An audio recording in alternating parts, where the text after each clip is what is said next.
Hey everyone, this is Taylor with Speech Eats. I'm a speech therapist and I help come up with fun ways to get kids involved in the kitchen. Now I wanted to come up with some fun weeknight recipes. Now on the weekends I like to make a slow pasta sauce that I cook for several hours, and I usually make a ton. A lot of times I freeze a lot of it and then I also put some in containers for a meal later in the week. And what I did on Friday was a little cheater pasta sauce. I did the crock pot. So my fiance and my brother Clay love sausages, so I did a Italian sausage that I cooked and browned. I always like to buy extra sausage at the store when it's on sale, and then just when we need something quick because we just got back in town, I could just freeze it or microwave it quickly in the microwave so it defrosts and cook it in our crock pot. So all I did for this pasta sauce recipe, I already got some spaghetti in there, but I just cooked some sausage in the crock pot with the crushed tomatoes, about 32-ounce can, 1 jar of really good pasta sauce. I like to use that Trader Joe's pasta sauce. I threw some meatballs in. I also, when I sauteed the sausage, I sauteed just a couple of baby carrots and then chopped onion and then added a cup of red wine. And later on I added some crushed tomatoes. It was a huge amount of pasta sauce. So what we're doing with this pasta sauce is making a pasta bake. So as you can see, I already have the pasta going. And I'd say use whatever meat you have when you're making your pasta sauce. Like I even added a little bit of bacon just for seasoning, and we're just tossing some of this pasta sauce right in. And what I did is I just chopped up the sausage. Forgot to mention I also added a couple cloves of fresh garlic to my sauce. So in my other one, I have just 4 eggs. You don't have to use spinach. I like to use up what we have that's going bad, so I used the spinach, tablespoon of minced garlic, about 2 tablespoons of melted butter, 1/3 of a cup of pecorino romano, dash of nutmeg, and then just some olive oil. And what we're gonna do is toss the rest of our pasta in here. Now I did about 1.5 things of spaghetti, and the reason why I did that is because I had a lot of spaghetti at the bottom of the container or of our pantry that I wanted to use. So I'm tossing our spaghetti right in here. And this is gonna be our crust. You know, to get kids involved, you can have them even use their hands, just have them wash them. But having them mix the pasta would be a great sensory experience. You can call this even like pasta pizza. So this is like our crust. And if you have kids that are a little bit more sensitive texture, I would leave out the spinach. As you can see, I also added in a little bit of the pepper flakes. Again, if you have kids sensitive to spice, you can leave it out. And then I did a pecorino romano, but maybe do a milder cheese.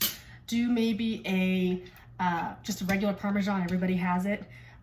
Or doing or just even leaving the cheese out if your kids have difficulty with texture. So we have this all tossed in. And again, what's great about cooking is if you don't have all the ingredients, I would just leave it out and substitute for something else because everyone's on a budget. So I have it nice and tossed, and I'm gonna throw this in our baking sheet. So we're just gonna toss this right in.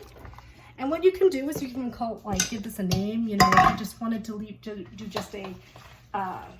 just the Parmesan piece, you can bake it separately for your kiddos. I also like to give it names like this could be your Christmas spaghetti. Talk about language with the color of the green and the red.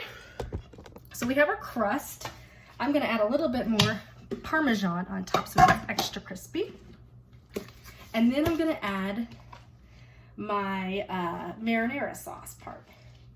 So what I do is I have my sausage and my marinara just kind of tossing in there, and then I'm gonna add in small curd cottage cheese. It gives it a creamier consistency. A lot of times people say you can do ricotta, but economically it's cheaper. It's also smoother and creamier than ricotta. I know I'm breaking a lot of rules here, but a lot of times cottage cheese is a great protein for kiddos. So I'm tossing that right in. At the job I work at, we usually offer cottage cheese. It's something that people don't really think about for kids. And then I have a bechamel. And bechamel, all I did was, you can find a basic bechamel recipe on Food Network, but what I just did is I just took a couple tablespoons of butter, melted it down, added 2 tablespoons of flour, and then added my half and half. I also did some milk because we never get through the milk in time. And then some nutmeg and salt and pepper. And then I know this is a traditional bechamel, but I added also 2 tablespoons of Parmesan into it. So I would say I did about a third of a cup of cottage cheese mixed in with our pasta. And now I'm gonna get my bechamel. sauce right here. It looks delicious. You know when the bechamel is ready, when it coats the spoon. So it's nice and smooth, as you can see, and I'm gonna add some of that right into our spaghetti. I'm also gonna add it as a layer to our, add it as a layer on top of our pasta. So I'm tossing my pasta, as you can see, right in, and I'm gonna layer it right on top of our spaghetti. So we're gonna take this, we're gonna put it right on top. And then what I like to do is I like to scoop the sauce. You can see there's big chunks of sausage. So if you have kiddos that are pickier, or kiddos that are younger, I would do meatballs.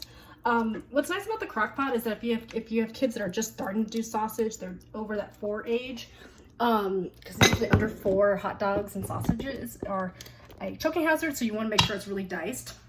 But if you have kids that like sausage, what's nice about the crock pot is that it will really cook down the skin, and that's like part of the big choking piece. So, and then I'm gonna add some of our bechamel right on top. And I'll show you. I gotta get that spoon out of here. Oof, it's hot. Okay.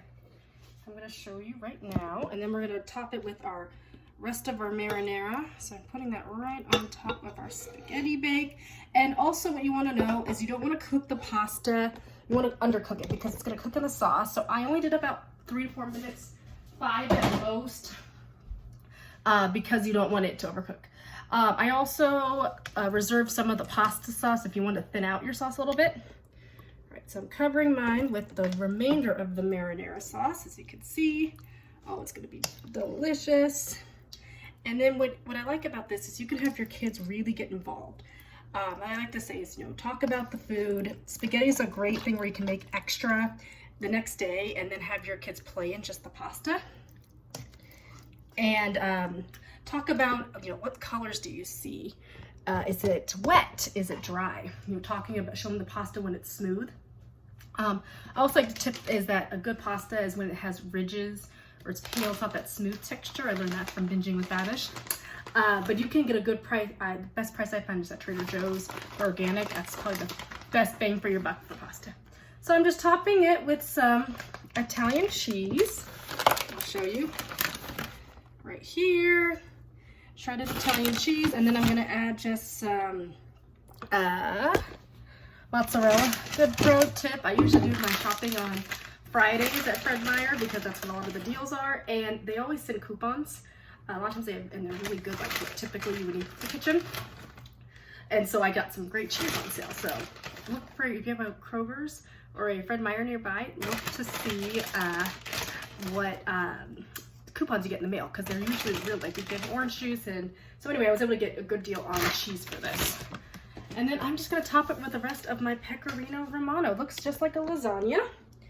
And this is Taylor now with Speech Eats. I'm gonna show you when it comes out of the oven in a bit. And thank you for watching. Oh, also follow me on Instagram, speech_eats at slp.com. If you have any questions with feeding, leave them in the comments. And I will show you in a bit what our recipe looks like. Okay, bye. Our pasta bake is all done. Look how beautiful it is. Well, that's all for tonight. I baked this at 350 for about 30 minutes, and then put the temperature up a little bit just to get that nice golden brown. So if you like what you see, subscribe to the channel and give it a big thumbs up. Also, follow me on Instagram, speech_eats at slp.com. Bye.